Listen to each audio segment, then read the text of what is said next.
Fantastic. Okay, so hello everybody. Delighted to welcome you to today's session, which I think is going to be a fascinating one. We've got a great number of registrations, so looking forward to hearing what Vicky and Lucy have to say. You're welcome to ask questions during their talk in the chat box, if that's okay. And then we'll come to those at the end of the session, but there'll be about 20 minutes or so for your questions at the end for both Vicky and Lucy to answer. Okay, so without any further ado, I shall pass over to Vicky and Lucy. Thank you very much. Hi everyone, and thanks for the lovely introduction there, Rob. I'm going to share my screen with you in just a sec. So for those of you who weren't aware, Lucy and I had this session planned for IEC. Fortunately, I wasn't very well, so I wasn't able to deliver it then. So I'm really happy to be able to share this with the network. I know a lot of us work with researchers, and there are a lot of huge variations in the type of roles that we have in relation to researchers as well. So we hope that this resonates with many of you and the different contexts that you work in. So what we're sharing with you today it's essentially a combination of a couple of different cases that we work with. My name is Dr. Vicky Mountford-Brown from Northumbria University. I'm an assistant professor in entrepreneurship there. A lot of my work with researchers happened prior to me starting at Northumbria. Actually, I was in a role at Newcastle where we worked collaboratively delivering a program called Action for Impact, and it was through that experience that I became engaged in work with Bob Newbury and Simon Brown, in particular, in looking at ways in which we can evaluate the type of work that we were running with the researchers at that point. So today's session's a little bit about, the huge variety of roles that we have when we're working with researchers, and the really connected point to that is the massive range of different approaches that we're taking in research and development programs. So the case I'm going to talk about today is what we have developed around commercialization intent, which was a method of evaluating IQA programs, and in my particular context, in the Action for Impact programs. But it's IQA you'll hear a little bit more about today, because that's been the majority of the data collection using this commercialization intent model. I guess one of the key points that we wanted to explore today around this big area of research and development is the distinction between measuring something and understanding. And I think we addressed those two kind of themes across the two cases. In addition to exploring those two cases and what they can and can't do, we wanted to offer a couple of practical tips based on the realities of our experiences of working with researchers and across different types of programs. So I'm gonna start and then hand you over to Lucy. So just to give a bit of context, this commercialization intent has been worked into a paper and has been submitted as a chapter to the Routledge Research in Applied on Enterprise and Entrepreneurship book series. So that's hopefully going to be coming out soon. And the specific look there was around contemporary enterprise and entrepreneurship in context. And it's that context point that I really want to work with in the beginning of this presentation today. For those of you who aren't aware of IQA, it stands, we're a really big fan of using acronyms in academia, and it stands for Innovation to Commercialization of University Research, or it did when it was originally dreamt up in 2014. It's been expanded recently to embrace non-university research, so that university part of the acronym is now UK, for your information. So, give you a little bit of background on this model. I will hold my hands up and say that I am not a quantitative researcher. It's actually the genius of Bob Newbury who works with all of these things, but I know enough about the model and the purposes of using this within the context of research and development to be able to present it to you today, hopefully. So to give you a little bit of context about what the IQA program looks like, you know, how it's positioned and why we use this measure of commercialization intent. The program consists of several stages. This is quite different to most research and development programs in that you get early career researchers and principal investigators going to these IQA programs. The boot camp, what we're referring to there, it's tends to be like a 4-day intensive residential. So that's when a lot of the kind of the developmental activities take place. And beyond that, they have what they refer to as an options roundabout. And that means that after they've had that residential intensive experience, the 6-month post that intensive experience, they offer different opportunities. It may be based around developing your commercial experience. So it might be industry visits, things like that, working with mentors who could be role models, that kind of thing. The reason that I'm telling you this is that the approach that we've taken with using this model is to have data collection at the start, data collection beyond the intensive 4-day experience, the boot camp, and then the data collection point 6 months down the line. Now, I will be honest, unsurprisingly, I think that final measure is not always the most, we don't get the highest of completion rates. I think, which is something we probably all deal with that issue about when to capture data on this. Now, the purposes behind this commercialization model that was developed, it was essentially developed as an evaluation tool. We wanted to check that what we were doing within the program would provoke entrepreneurial action in some way. We wanted to know across the many cohorts that have gone into IQA and the slight kind of variations on the program, were there any differences in terms of their intentions from that? So there were a few different evaluation measures going on across the IQA program, but this model that I'm telling you about today, the commercialization intent, was developed more as an evaluation of the program approach. So we wanted to see, is it inspiring action? Is it doing something tangible? And for those of you who are not versed with these kind of models, I thought it'd probably be useful to explain what these intentional models mean, like what they're based on.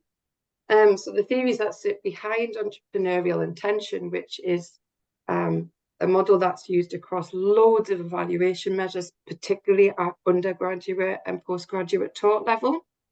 You know, generally speaking, entrepreneurial development programs in their many forms at those levels are geared towards enhancing employability, whereas when we are in the researcher space, that entrepreneurial intention doesn't have the same crossover, primarily because they tend to be working towards research careers rather than to be an entrepreneur. But it's the use of the terms in particular that I'm going to talk more about as we go through today's presentation.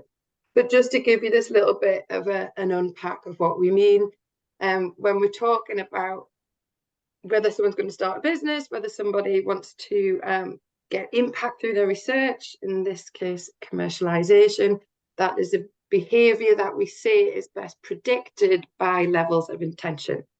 So if we look at the theory of reasoned action here, what it's saying is that the level of intention can be determined by observation of two key variables of attitude and subjective norm. So with attitude, what we mean is there a positive or a negative belief in relation to the phenomenon in present, entrepreneurship as one, and the evaluation aspect simply whether they consider the positive outcome of the behaviour as a personal positive consequence.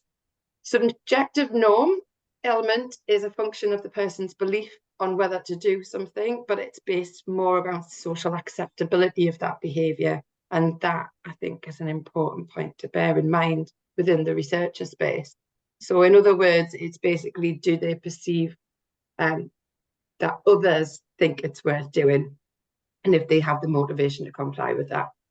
The extension that we see in the theory of planned behaviour is the inclusion of perceived behavioural control, and that's made up of two subconcepts of perceived power and control beliefs, and basically refers to the extent to which people believe they can perform that behaviour because they've got adequate capabilities.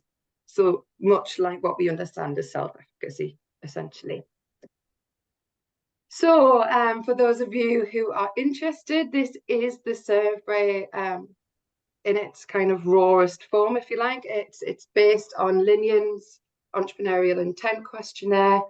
So we kind of use that and tweak the language to make it more contextual for researchers. Rather than entrepreneurial, we're bringing in commercialization as something that the ICURE programme is obviously very explicitly geared towards. So what we did with this as a survey, we used a 7-point Likert scale. We changed the language, like I said, to suit the target population. We initially with ICURE, we did use entrepreneurial intent the first couple of times, and the results were kind of a little bit all over the place. When these tweaks were made, when the language was changed, we started to see much more kind of consistent outputs from that. So we felt at that point that it was doing what we needed it to do. We were able to see when we thought that the program elements were effective, and it was changing the way that people thought about commercialization. But it wasn't always completely straightforward. We've over the period of about 15 different cohorts, we've looked at the model development, basically. And we noticed there was quite an irregularity in the application of the theory of planned behaviour behind this model. Mainly that it looked like you were getting stuff ready to go. Weren't significant to the prediction of commercialization intent. So this personal attitudes area that I think is something interesting. So despite the fact that we changed entrepreneurial intent, we reworded the terminology to make it more contextually relevant to researchers, i.e. commercialization rather than entrepreneurship. But when we've found that there is a little bit of a difference here with personal attitudes, this is what we've decided to kind of scrutinize and analyze and think about whether changing those words was really enough to be able to collect data on this specific group. So one thing we've done particularly in this paper is to analyze the role and the context of academia, which is something we possibly across the audience here may or may not resonate with. So what we've done is kind of taken a bit of a critical lens on higher education and the developments undergone in academia spanning the last 3 decades, the ramifications of which we maintain are still present today. And there's a sense of culture wars going on in academia still. So we're saying, despite the significance placed on development of enterprising behaviours and capabilities in policy, an underlying antagonism between policymakers and researchers exists that positions a more restrictive view of entrepreneurialism as opposing the traditional functioning of universities. Whilst entrepreneurship's become the mainstay across educational institutions, there is a palpable air of resistance relating chiefly to the epistemological premises of the purposes of higher education. So this is where we see this things like the academic capitalism against this idea of the academic heartland clash. So, you know, the focus on income generation in university is often the subject of much disagreement in academia. So this is where you get this these terms academic capitalism, which is quite rife, and it's used to describe and politicize the ongoing nature of changes in academic labour and the impact of the knowledge economy. What entrepreneurship or academic capitalism means and how researchers respond to such opportunities and demands can differ significantly depending on how close or distant the field, i.e. the discipline, the subject area, how close or distant that is to the market. We know, I think, from experience, I'm assuming this of all of you, that often the language that we use across different departments is different. You know, there are quite often strong distinctions between disciplinary cultures within the university, between institutional cultures, of course. So quite often the terminology that we're using and often the way that academics respond and adapt to these ideas of academic capitalism can vary massively. Bottom line, I guess, is what we're saying is that entrepreneurship itself can still be seen as a dirty word. It's often seen as a very selfish activity.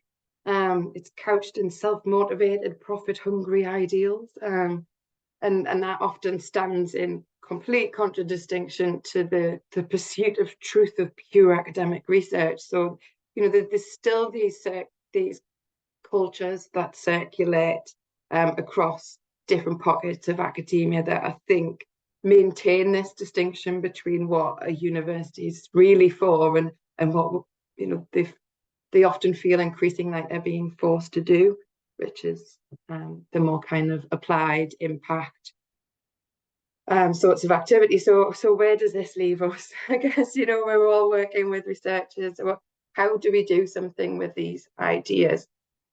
As I've said before, when we're working with undergrads, when we're working with postgrad taught, when we're trying to promote the value of entrepreneurial education, it's often about enhancing employability. Whereas when we're working with researchers, particularly in the early career and mid-career space, I think we're working with individuals who have often at great length and often great pain really worked on forging this academic career. So, you know, the communication part around everything that we do is just so important. Personally, and this is, you know, up for discussion, I think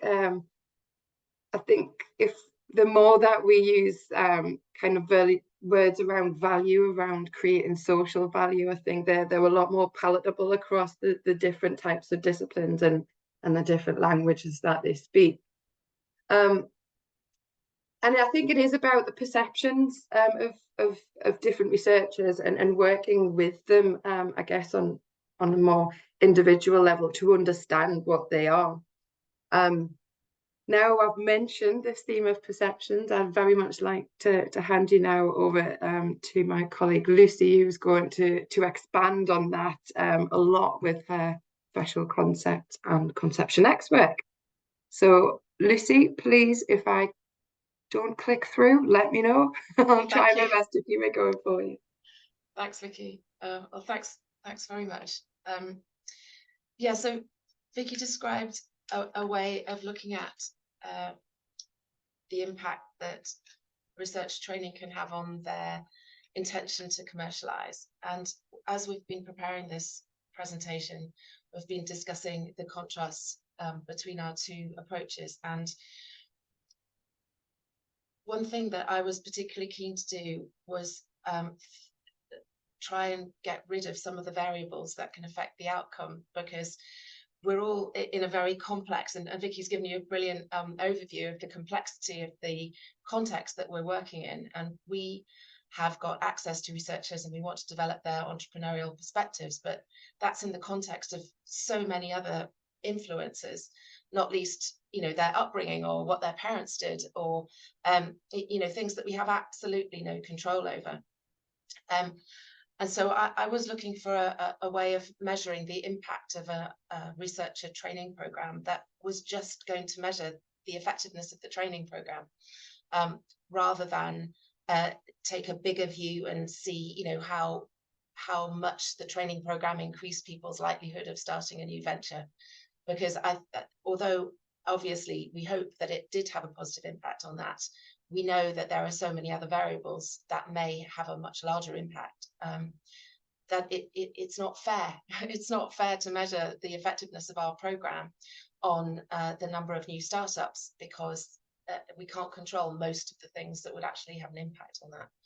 But we can control the quality of the education that we're giving. And so I was involved, my day job hasn't got anything to do regularly with research development in an entrepreneurial space or in any other space. Actually, I'm an MBA program director, and I teach on postgraduate, post-experience programs. But my research interest is in entrepreneurship education, and I was approached to look at a Conception X program. I don't know how many people have heard of it, but they're an organization, non-profit organization, that sell a training program to universities to encourage their doctoral students to commercialize their research, because all universities want to create startup spin-outs from the research of their staff and their students. So Newcastle, Northumbria and Durham started working with Conception X to deliver this program, and created a Northern Deep Tech Hub in 2022. And I, along with Sam Clegg, who's on this call, and a research associate, were tasked with evaluating the program using my framework of threshold concepts. So Conception X is a 9-month venture creation training and coaching program that is for doctoral candidates. They can do it in the first, second or third year. They don't really dictate which year you do it in, and the idea is that you do it alongside your doctoral research. So it doesn't slow anything down in theory, but in practice it's different. It includes sort of the first half is a very intense series of workshops, training, mentoring and guiding, and then the cohorts split into 2 tracks. One track are the people who got a clearer idea of what their idea is in terms of commercialization possibilities, and the other track is the people who aren't as ready and haven't got something that's as clearly commercializable. So we had 32 participants in the Northern Deep Tech Hub, and we evaluated the program in terms of their experience. Sorry, can you just go back one, Vicky? Just at the bottom there, the premise is that spin-outs are often harder to develop than startups. So, why aren't researchers starting more businesses? And the perception was that it was because intellectual property ownership is more complicated. Often the ideas require a lot of money to get off the ground, so you can't do a small-scale startup. Equally, that slows down their entry to market. It's higher risk, and it's more difficult to get investment, and also founding teams are difficult to put together because you need a complicated, complex combination of skills and expertise. So the Conception X is aiming at addressing some of those things. Sorry, Vicky. So what we did was we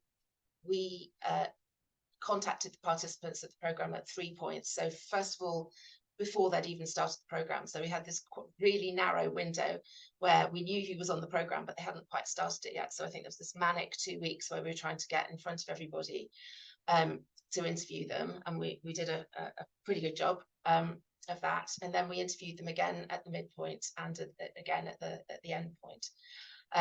So the methodology was that we developed a set of questions around the threshold concepts in entrepreneurial thinking that I developed earlier with Dave Jarman at Bristol that built on my doctoral research originally. We didn't do anything with that data apart from prepare it and clean it up ready for reflective interviews at stage 2, where we shared people's interview data with them and asked them to comment on what they had said originally. And that was the interesting bit. So they were looking in the mirror, basically, they were looking at themselves as they were thinking about 3 or 4 months ago, and commenting on how much they thought they had changed and how much they thought their thinking had changed. And then at the end, we interviewed them similarly to the way we did at the beginning. Yeah, so we can move on. The first interview, we were asking about, as I said, we just wanted to evaluate how the program was developing their entrepreneurial thinking as defined by the threshold concepts in entrepreneurial thinking. So we weren't asking them to say where they're going to start a business or anything like that. We were just checking their understanding of what they understood it meant to think and practice in an entrepreneurial way. So, for example, one of the threshold concepts is entrepreneurship as a practice. And that's the idea that anybody can create value. You don't have to be an entrepreneur to create value, and you don't have to necessarily do it in the context of venture creation. So it's an idea that anybody can do entrepreneurship. It's not an identity, it's a practice.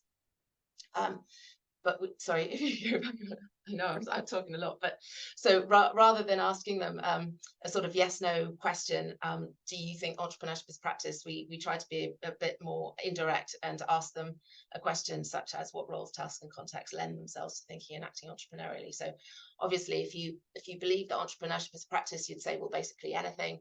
And if you thought that entrepreneurship was only something that entrepreneurs did, you'd say something like, well, I'd have to be starting a business or something like that. So the second interview was designed to offer a chance for participants to reflect on their own development. And we asked them general questions about the program, and then we shared our screens, showed them what they'd said before, and asked them to look back on the answers that they'd given and to say whether they still would say the same thing or not, and what their reflections were on their original responses. So I'll tell you a bit more about the threshold concepts. Sorry if you can hear a bird in the background, it's my clock. It seemed like a good idea at the time, but I have to explain it to everybody now. Yeah, Vicky, if you could just go on one more, thanks. So I don't know how many people are familiar with threshold concepts, but it's this idea that in every discipline there are some key transformative ideas that once you make everything else fall into place. They're really significant ways of understanding things which enable the learners to see things in a new way. So they're transformative, troublesome, irreversible, and bounded and integrative. So they change you as a person, both in terms of who you are and what you believe to be true. And so once you've identified them, they give a really good way of evaluating understanding. And they also give educators a really good way of knowing what the really important things you've got to concentrate on are in any curriculum. So usually you can, they're useful in terms of designing programs, but they're also useful in terms of evaluating programs. And so we were using them to evaluate. And the last point that I wanted to make on this slide is that it's not a sort of necessarily an aha sort of light bulb moment. It's often a more tortuous journey. So you start, so that's why the picture of the tunnels there, you venture into a different space. You have to let go of your previous conception of something and hold on to a new one and embed it. So it's often not a linear process. It's quite chaotic and messy. And that sort of space in between the old understanding and the new understanding is called the liminal space. And that's a really interesting space for educators, because that's when you can have a really big impact on learners. So these are the threshold concepts. I won't go through them in detail, but we've got some links later in the slide where I've made some explainer videos so you can get to understand them. But essentially, we've got entrepreneurship as a practice, which I've mentioned already. Your context is your opportunity to create value. Value is defined by others. Iterative experimentation recognizes their agency, taking action, and knowledge is always partial and often ambiguous. So we designed the questionnaire around those. We can move on. And what we did was try to decide, when we were looking at the transcripts and listening to the interviews, to decide where people were in terms of their understanding of all these threshold concepts. So were they in the red zone, where they didn't even know that there was a different way of seeing things, than the way they were currently seeing things. Where they're in the orange zone, where they've kind of thought, oh, right, there might be a different way of thinking about this, that it hadn't occurred to me that there was a different way, but they're still holding on to their original conception. Then they make the leap and they jump into the liminal space and they let go of their previous conception, but they haven't quite embedded a new understanding. And then finally they're into the green zone, where they've completely got it and they've understood it. So we were trying to put participants in these categories as we were analysing this view. And I think I've got time to show you this video. So yeah, so we'll play this video and just to give you an idea of one of the threshold concepts in a bit more depth.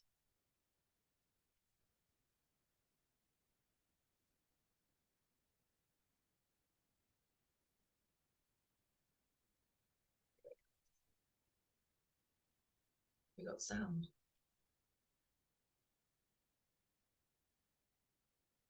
Rob, do you need to turn your sound on for us to hear it? The sound is on, I think.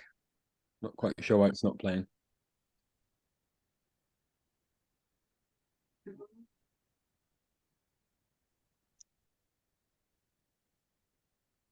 Could we stop it because you need the sound?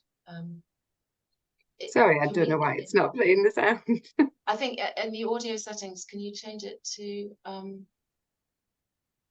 or are we going to abandon this? Hold on, let me give it one more go. Press shared sound. There we are. Yeah. We often generalize what we see in order to make sense of it. For example, all chefs can be categorized as chefs to a greater or lesser degree. We can generalize in this way because we can see that a chef has some habits or recognizable ways in which they practice their profession, which enable us to categorize them as chefs, even though there may be considerable variation within the category. But these habits and ways of behaving may be recognized out of their usual context too. So, when we consider being a chef as a practice, the context becomes less relevant. We can recognize chef-like ways of behaving outside the context of food preparation. Let us introduce you to our award-winning chef. They are particularly chef-like with how they practice their trade. Their kitchen is organized in the most efficient manner, their knives are sharp, and their desserts are beautifully decorated. If you think that our chef works like that just in their professional kitchen, then check them out in a domestic kitchen. The tools they use here might not be as sophisticated as the ones that are used in their professional kitchen, but nevertheless, they keep their kitchen tidy, their knives sharp, and their cakes beautifully decorated. But you might not have guessed that our chef enjoys gardening as well. Look at how they've organised their gardening tools. Their secateurs are sharp, and their lawn is beautifully mown. You can take a chef out of their kitchen, but you can't take the chefiness out of the chef. Being chef-like can be considered a practice and not purely an occupation or professional identity. In the same way, when a person displays entrepreneur-like ways of thinking and practicing in contexts other than that of starting a business, we can see that entrepreneurship can be understood as a practice and not a badge or an occupation or a professional identity. When we understand that entrepreneurship is a practice, we can use entrepreneurial thinking as a way of approaching tasks and problems in an unlimited range of contexts. Thank you. So, to stop it, it's got carried away now. You can see that that would be really relevant from a researcher's point of view, and that would perhaps counter some of the, or at least one of the problems that Vicky mentioned in terms of resistance to entrepreneurship in a researcher space, in an academic space, because it made it really clear that you don't have to be an entrepreneur to practice entrepreneurship. You can do it in any context. So here is as our findings, the sort of headlines. So in the top table, you can see from the second interview, we coded the transcripts.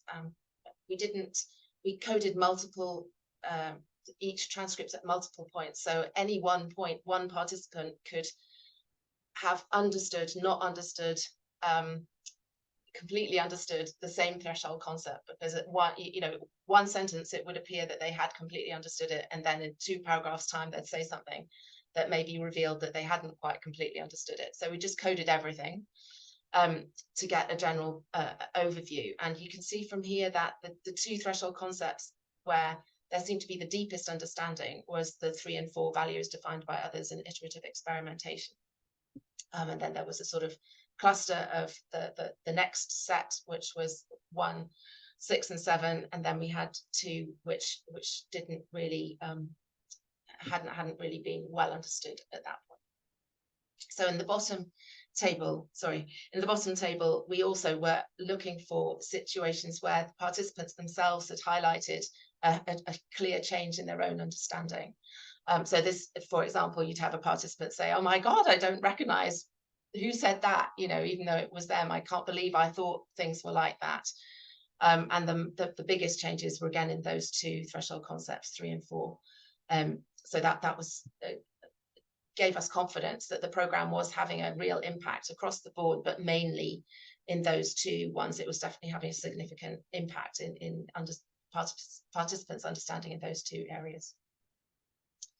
Thank you. More data wasn't part of our original methods, but this just gives you an idea of how their perceptions were changing. So we just counted the number of times they said the word customer between the first and second interview. So you can see how much they changed in terms of how they're conceiving things, how much they'd internalized the importance of testing ideas and the importance of networks. So that those were some other significant changes that we found in the data. And then we've got a couple of slides that I'll just quickly cover because I know we're short of time now. We've also found other really interesting things. So participants had underestimated how difficult it was to start a business, and that affected their intent to start up. They also highlighted a real synergy between business approaches and academic approaches. So regardless of whether they were going to start a business in the future, they recognized the value of the program generally, and they pretty much all said that it would enable them to be better researchers. They also highly valued the reflective element of the method, and that we've recommended that whether or not the data is captured or not, the opportunity to reflect really enhanced the program overall. And then this next slide highlights the fact that there were some proper transformations happening. They had remarked on it. Overall, they increased in confidence. They valued the gain that they'd got in general and specialist business knowledge, and particularly being part of a network of like-minded individuals, because often doing a doctorate is a lonely process, and they really valued being a member of this network. So we recommended that the program be marketed more widely.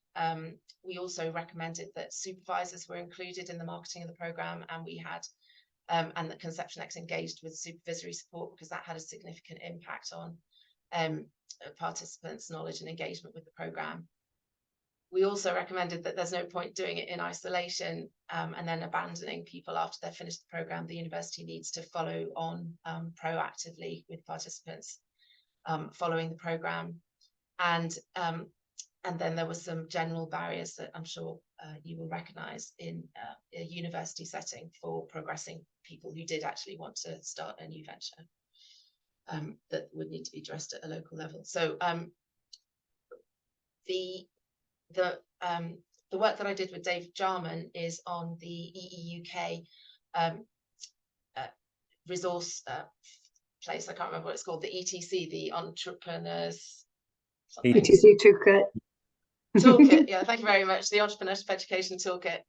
So that's instructions for how to identify your own set of threshold concepts if you're interested in doing that, because that you have more ownership for your own. But if you like mine, please feel free to use them. And there's a sort of complete playlist of all the 7 explainers, of which you just saw one on that link there. And we can send the slides around as well if anyone wants to just ping those links. That would be nice and easy. Absolutely. And just to finish up on this particular case, on the final slide of my set is obviously it's quite a labour intensive way of evaluating programme, but hugely rich data collected. It's a real challenge to get everybody on board all the time in terms of completion and dropout. So we had to put a lot of resource against following and chasing people. The data collection points were really significant. So the beginning, middle and end worked well, although there wasn't an awful lot of difference between the middle and the end. It seemed like the intensive training workshop processes had the biggest impact on the development of the participants. And the timing is important. So you need to get to people before they've started the programme in order to have a sort of proper comparison. And I think that's probably all I need to say. Thank you. So shall I finish off? Oh no, I'll hand back to Vicky to finish off and she can top and tail. Thank you so much, Lucy. Yeah, so we've given you a lot of information about two very different approaches, I think, in trying to understand the impact of the programs that we run with researchers. We've covered quite a lot of different points about how, you know, we're not talking about a homogenous culture of researchers. They're really quite specialised and defined depending on the different discipline. And quite often we're in the practice of running before and after questionnaires, and I guess what I'm questioning is that the methodology to continue to use, because I think as Lucy's demonstrated really well here, actually using a slightly different approach. I wonder if that has a more kind of long-lasting and positive impact, because we recognise that the E words are often dirty words. The enterprise entrepreneurship don't often sit right with researchers, but increasingly we're seeing the same kind of resistance with things like impact and commercialisation. So actually, you know, rather than kind of pushing out surveys, I wonder, is it time to use an alternative methodology more readily, like Lucy's presented to us, where we're talking to researchers and we're understanding the development in their own terms.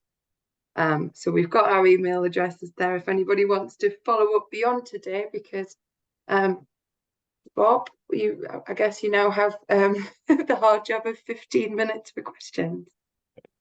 Yes, indeed. If anyone would like to ask a question, then you can raise your hand through the reactions bit on the bottom, or you can feel free to put something in the chat box as well. I'll give people a minute or two. But that was great. Thank you very much indeed to both of you. Thanks, Will. Just a quick plug as well for Lucy's videos. Actually, the links on those slides, they're fantastic resources. I think that can be used in loads of different ways.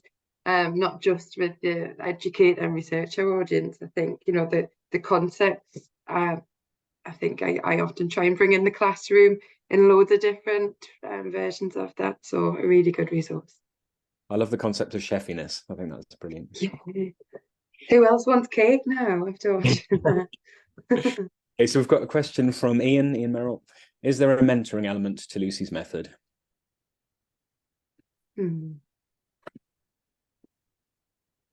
So on the Conception X programme, it includes a coaching and mentoring support for all the participants. So it didn't come from us. So we were really not part of the training, the Conception X programme. We were very separately evaluating it. And I think that was appropriate because we didn't have a conflict of interest. We had no vested interest in the success or otherwise of the Conception X programme, so we could be independent. I think the Conception X programme offers mentoring and coaching support for participants, which I think they really valued. That's an interesting question. I think if you were to embed the reflective element in the programme beyond evaluating it, it would be worth doing within a sort of mentoring program, but then arguably you couldn't use it to evaluate. So you kind of need to separate those two things. But I think that the mentoring support was very valued in the format that it was delivered in the Conception X program. And it could very usefully incorporate the reflective element that our research method offered. And I think that point you made as well, Lucy, about, that the researchers have said actually it was really beneficial to have those points of reflection, and in our rush to see if things are working, we forget, I think, all those different stories that are sitting behind it, and actually just making space to reflect with a professional friend, a mentor, whatever. I think your approach, Lucy, provides all the space to do that, and I think that's a really positive thing. Particularly, we talk about researchers as having gone through very isolating experiences of PhDs and things like that, and often what I'll see with my colleagues is, you head down because you're trying to manage the very varied workload, and you don't often have space to kind of come up to breathe. So I just think actually making time to talk to people is only a good thing, right? Absolutely. And it was a surprising finding. We didn't ask the question, how valuable did you find the reflective process? Though they were voluntarily telling us how valuable it had been. Okay, we've got some more questions in the chat. So Elaine Kearney's asking, did you notice any difference in responses across age groups, workplace experience, or the stage that people were at in their PhDs? Is that to me or to Vicky or to both of us? I'm not sure. Whoever would like to answer it, I think. Okay. Well, I'll answer it quickly from us. We didn't ask about age. We did ask what year they were in, and the first year that I don't think we had any first years, although Sam can correct me because he was close to the data. The third years felt that it would have been better in their second year, and I think we concluded that the second year would be the best year to do it, and it should be marketed at second year PhD students, because they weren't writing up, but they had got their feet under the table. So that was the best year. Workplace experience, we haven't collected that data, but apparently we could go back to the interviews, because we did ask them, well, often they volunteered the fact that they had a go at starting a business already, or they were at some stage. They didn't have work experience. I don't think anybody had been an employee in a proper job. They'd gone from a master's to a PhD, and some of them had gone some way to starting a business, but they hadn't been an employee. I noticed there was a question about how do you do this at scale, basically. I think Louisa's saying, yeah, like if you've got a group of 40 upwards and you don't have the resource, in the case that it was you and Sam, I think, mainly carrying out those data collection activities, is there another way to do it? And I'm jumping in here because I know we've looked at more like questionnaire versions of the type of questions that you ask within the interview schedule, within this Conception X example you've used. I know a while ago Lucy and I were looking at, can you use that in more of a less dynamic format, so you can build it into like a self-reflection questionnaire, for example. So rather than having to do the 40 interviews initially, could you get somebody to do that and then do follow-up work with it? That might minimize. I think there's lots of different ways of doing it. I think absolutely it's very resource intensive, but one way that I've tried that has worked is to do peer-to-peer interviews. So it's not a self-reflection, but you ask people to pair up and to record themselves talking to each other. So they ask each other the same question, and they have a structured chat, which they record. And then you can take a random sample of those, or as many as you've got time to look at, and analyze them. But you've got them all. So if you get some more time from somebody else, they can look at them all. That's a really effective way of doing it at scale. Great, thank you. I think we've got another question here from Zeba. Do you have a sample reflective interview schedule in the ETC toolkit? Or is the slide of questions that Vicky, or is this the slide of questions that Vicky presented? It's not the slide of questions that Vicky presented. Vicky presented the slide of questions, which was Linian's questionnaire to predict, to measure entrepreneurial intention with a view to predicting venture creation. There's two separate projects that probably confuse everybody. So the first project I did with Dave Jarman was to establish the threshold concepts of entrepreneurial thinking. The second project was to evaluate Conception X using those threshold concepts of entrepreneurial thinking. So the interview schedule isn't in the EE UK toolkit because it's a different project. The interview schedule isn't in the public domain at the moment. Sam and I are putting together a paper, so watch this space. If you're interested in the interview schedule, then do get in touch, because it may be that we can do a project together or something like that if you're interested. Lovely, you heard it here first. And Helena's asking as well, but research impact and commercialization are priorities here, but this focuses on specialist support for staff researchers, but not student PGRs, aside from broader extracurricular student entrepreneurship programs. Did your research throw up any common issues or gaps with supporting student postgrads within your universities that perhaps Conception X doesn't cover? The main gap was what happened afterwards. So there wasn't any gaps in terms of what Conception X was doing and what it purported to do, what it said it would do, and what it delivered on. I think Sam, please chip in here as well. But my perception was that they felt that it wasn't joined up enough. So it was a separate activity that wasn't linked in very well to what the university was already doing, and what the university was doing was sort of patchy, depending on where you were.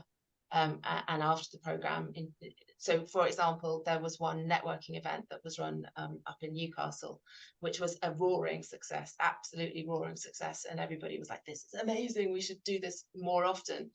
But the university currently isn't organised to support that, and to support a kind of ongoing community of PGR researchers that are interested in commercialising their idea in the same way that the Conception X gave them a format for.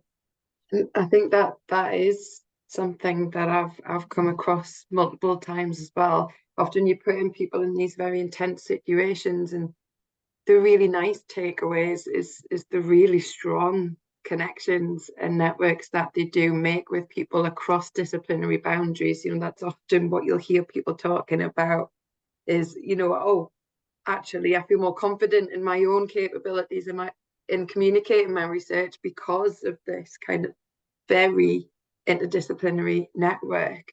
But certainly, once the intervention's done, I think the issue that we have, and I think this is PGR stuff, this is across the board, is then maintaining that sense of connectivity and those, priming those opportunities for collaboration as well that are so meaningful to the researchers. I guess just a quick final response to Helena's question there.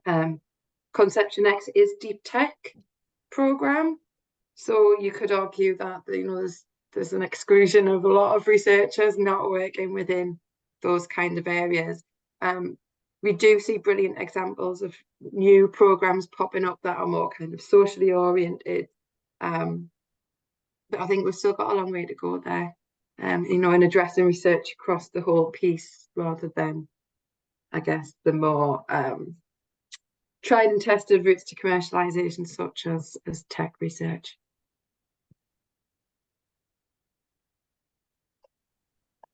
Brilliant, thank you very much. Don't know if anyone else has any more questions. We've got another couple of minutes before we finish. Just to say as well, we'll be sharing the slides afterwards, and you'll also get a post-event survey as well, which is really quick. You can fill it in like 30 seconds. But we really value your feedback as we start to prepare our events program for next year now. So any advice, any sort of feedback is really, really useful to us. So please do fill that in as well. If I can be so bold as to challenge / invite, and others working within the researcher space, it would be great, to hear more about the real variety of programs that are happening across the UK and beyond, because I think it's such an interesting area to work in, and I think there's still so much room for development in the researcher space as well. So it would be great to hear from other people working in similar sectors. Fantastic. Thanks, Vicky. Lovely. Well, we've got 3 minutes left, so I don't know if there's anything that you want to wrap up with, Vicky or Lucy. Just a brief one for me to say thanks. Sorry, just shout over you there, Lucy. I love talking about this stuff. So I would just invite anyone who wants to continue these conversations, please get in touch. And if you happen to be based in the Northeast, Lucy and I are part of the Northeast community of practice, where we get together and talk about all things enterprise delivery. So if you're not aware of that and you're in the Northeast, give us a shout and we'll get you in. Fantastic. Well, huge thanks. Thank you very much indeed for your time today, and thank you to everyone who joined us and for the questions as well. Really useful. We'll also be sharing a link to the video as well once that's ready, so you can watch again and again. Okay, thank you very much. Enjoy the rest of your day. Thanks very much for joining us. Bye, everyone. Bye.